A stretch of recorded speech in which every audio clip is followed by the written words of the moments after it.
ሰላም የፋና ተከታታዮች እንዴት ናችሁ? ሰላም ናችሁ? ዛሬ ደግሞ በእንደዚህ በተንጣለለ ሰፈር በቦሌ በሻሌ በስድስተኛ ላይ 112 ካሬ ጽድትና ልቅም ብሎ የተሰራ ይዤላችሁ መጥቻለሁኝ።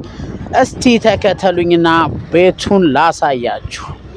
ኑ እየገባችሁ እንውጣ፣ ቤቱን እንየው። ዋው ሰላም ብለናል ለዚህ ቤት። እንዲህ አይነት ያማረ ቤት ይዤላችሁ መጣው። እንዲህ ስትገቡ በቀኝ በኩል ኪችኑን ታገኛላችሁ። ኪችኑ በጣም ኪችን ካቢኔቱ ሙሉ የተሰራ ኪችኑም ሰፋ ለቀቅ ያለ ለኪችን አገልግሎት የሚጠቀሙበትን ማቴሪያል በሙሉ የሚያሟላ ነው።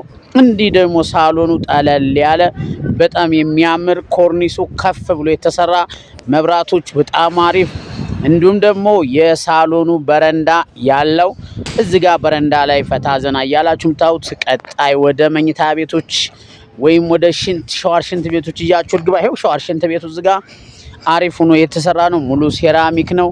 ይህ አንደኛው መኝታ የልጆች መኝታ ነው። ሰፋ ለቀቅ ያለ ነው። ቀጣይ መኝታዎችን አሳያችኋለሁኝ። ይህ ደግሞ ሁለተኛው መኝታ ነው። ሁለተኛው መኝታ ልክ እንደ ማስተር ቤድሩም ሰፋ ለቀቅ ያለ ነው። በጣም አሪፍ ነው።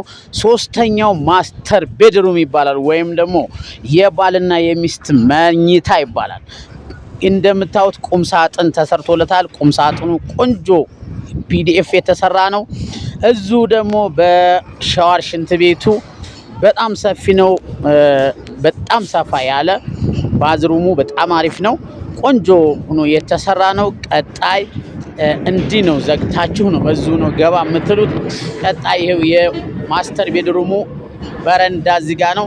ስለዚህ ፀሐይ እያያችሁ ሞቅ እያደረጋችሁ ዘና እያደረጋችሁ ታልፋላችሁ።